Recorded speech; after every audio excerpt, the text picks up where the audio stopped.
Do you know how powerful meditation can be? Let me tell you something.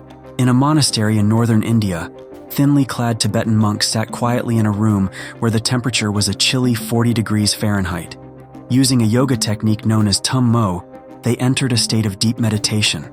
Other monks soaked 3-by-6-foot sheets in cold water and placed them over the meditator's shoulders. For untrained people, such frigid wrappings would produce uncontrolled shivering. If body temperatures continue to drop under these conditions, death can result. But it was not long before steam began rising from the sheets. As a result of the body heat produced by the monks during meditation, the sheets dried in about an hour. This is the power of meditation. And today, we are diving deep into one of the most profound and transformative meditation techniques known to humanity. A method practiced by millions and known to change lives. This is the story of Vipassana Meditation.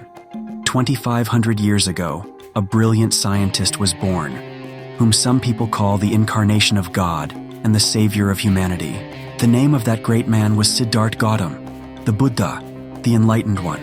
As we all know, Siddhartha Gautama was born to a king. He was the king's son and later a king himself, so he spent the beginning of his life amidst the grandeur of the palace. One day, when Siddhartha was touring his kingdom, sitting on his chariot, he saw a dead man, a diseased man, and a monk. He saw the suffering of commoners and the harmony of the monk. That was the turning point in Siddhartha's life. In search of answers, he left his kingdom, took sannyasa, and set out in search of the truth. It is said that even after 6 years of hard penance, when he did not achieve anything, Siddhartha started meditating as he used to do in his childhood. He sat under a tree and promised himself that he would not leave this place until he got answers to all his questions, even if it meant losing his life. It is said that for 48 days, Gautama Buddha sat under the same tree, and after 48 days, on the Baisakhi full moon evening, he got enlightenment.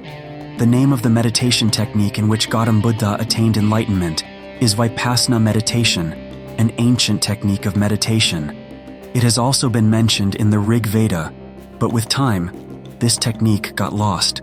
After Gautama Buddha got enlightenment, he decided to spread this meditation technique all over India so that more and more people could practice this meditation. You can get an idea of how powerful Vipassana meditation is by knowing that there was no limit to Emperor Ashoka's sorrow and grief after seeing lakhs of people killed in the Kalinga War. Then a Buddhist monk told Emperor Ashoka about Vipassana meditation, and friends say that after this, Emperor Ashoka's life changed forever. Ashoka, who had killed lakhs of people in Kalinga, also banned animal killings in his kingdom. Emperor Ashoka was so impressed and influenced by this meditation that he sent 8 Buddhist monks to different corners of the world so that people from all over the world could learn Vipassana meditation. Vipassana meditation is different from all other meditations. What is it that makes it so different? See it this way. We have a lot of memories from childhood in our minds. Our good and bad emotions, our suppressed desires and impulses all get stored in our minds. All these things subconsciously control our mind, our behavior, and our entire life, and we don't even know about it. For example, we trust a person too much, more than ourselves, and when such a person breaks our trust, there is no end to our sorrow and pain. Some people even go into depression. It is said that time heals everything, so we get well in a few months or a few years, but our subconscious mind stores all those incidents within itself. It becomes ingrained that trust means sadness, pain, and depression, and this belief becomes a part of our system. Throughout our life, our subconscious mind does not allow us to trust anyone until that person completely changes their belief system. I have given you a small example. Our subconscious mind is filled with many good and bad beliefs. To understand the best behavior of humans, in 1937, Leopold Sondy conducted a human personality study to understand a person's deepest personality, which later became famous as Sondy. But why am I telling you all this? Because among the millions of benefits of Vipassana meditation, one is that by practicing it, you will be able to know the deepest side of your personality. You can get an idea of how powerful it is and how it can bring changes in a person's life by knowing that Vipassana meditation is conducted from Tihar jail in India to Donaldson in America to improve the behavior of prisoners so that they do not commit crimes again. Currently, There are more than 240 centers in over 100 countries where Vipassana meditation is taught to millions of people. So you already know what Vipassana meditation is. The word Vipassana is made up of two words, Vi and Passana. Vi means special, and Passana means to see. So the word Vipassana means to see things in a special way. Vipassana meditation is divided into four parts: Kayanupasana, Vedanupasana, Chittanupasana, and Dhammanupasana. But we are going to talk about the first three in this video. First, Kayanupasana starts with meditating on the breath. Other meditation techniques involve taking breaths longer and deeper, so our mind can calm down quickly. But in Vipassana meditation, you do not have to do anything like this. In this technique, you just have to concentrate on your breath. Whether it is short, long, or deep, do not change it. This is done for two reasons. First, in every 9 seconds, another thought comes to our mind. To break that cycle of 9 seconds, we are asked to concentrate on the breath, so our concentration becomes deeper, and we can do real Vipassana meditation properly. Secondly, if you meditate on your breathing for days, you will start having sensations around your nostrils, increasing awareness of this sensation in the whole body. For this, you are asked to concentrate on breathing. Apart from concentrating on breathing, you must remove the identity from everything. See, our brain has been programmed since childhood to think, this is a dog, this is a cat, this is a tree, this is a cow, etc. Your mind will start trying to understand that if it is not a dog, then what is it?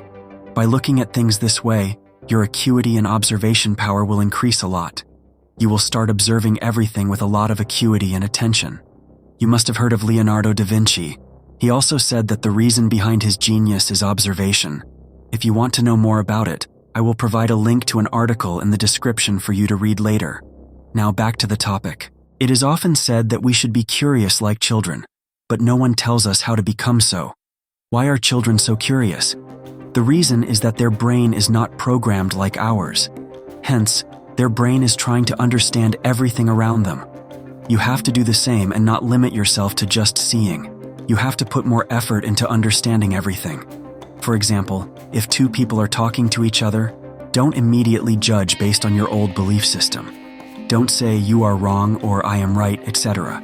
Just observe what is really going on. You have to do this all the time while sitting, waking up, sleeping, etc. Just observe everything, nothing more. If you develop such a sight, first of all, your curiosity will increase immensely. Secondly, your mind will start moving towards a stage of zero or no thoughts. At one time, you can either observe a thing or think about it, but you cannot do both together. Thirdly, your observation power will increase so much that you will be able to see the truth in everything, even in your emotions, people's words, or any other thing in this world. You'll start seeing the truth in everything, and that is the true meaning of Vipassana. To see it as it is, and not through your programmed mind. It is not like you will understand the entire universe within 10 days. According to Gautam Buddha, it takes 7 years to become a complete master in Vipassana. I have also been following it for the past few days, and the changes in me are that I look at everything with curiosity and gratitude. I am getting out of my mind and turning to the world around me, which is very beautiful. The third experience I have had after seeing this way is that I have started feeling that I know nothing about this entire universe. Looking at a stone lying on the road, it is very easy to say that it is a stone. But if you remove the identity from it, you will keep looking at that stone for hours, but you will not be able to understand what it is. Look, I cannot explain this experience completely in words, because words have their limitations. If you try it, I can guarantee you that it is a really wonderful experience. The second phase of Vipassana meditation is called Vedanupasana. The meditation practiced in jail is Vedanupasana. It is said that this meditation especially works on our feelings. Our mind is very connected with our feelings and wants to act on every kind of feeling at every given moment. For example, if you feel angry, it will not take even a second for your mind to start acting on it. In Vedanupasana, you are taught how to stop your mind from acting on your feelings. Let's take the example of anger. When you get angry, just sit quietly and observe yourself, and soon you will see that there are 3 parts of anger: the thing on which you get angry, the feeling of anger itself, and you. the observer of that anger. When you start observing anger, a distance will develop between you and your anger, and you will realize that you are not your anger. It is said that Vipassana meditation helps change prisoners because they realize this truth, and they stop acting on their feelings after getting out of jail. The third part of Vipassana meditation is Chittanupassana, which works on the mind and thoughts. You must have heard many times that we should become the observer of our thoughts, but no one tells how to do it. This is exactly what is taught in Chittanupassana. In this, you learn how to observe your thoughts as they come.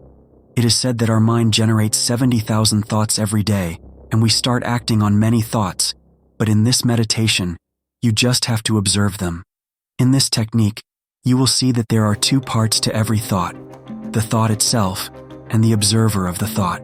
You are only the observer of the thought, not the thought itself. If you find this video helpful, please hit that like and subscribe button for more informational videos like this, and share this video with your friends, so they too can benefit from this video, and comment how much you like this video. Finally, I would like to end this video by saying that this is one of the most powerful techniques to transform lives. If it can bring change in the life of Emperor Ashoka, who killed lakhs of people, and in the lives of prisoners in Tihar jail, then it can change anyone's life. I request you to take out some time and practice Vipassana meditation.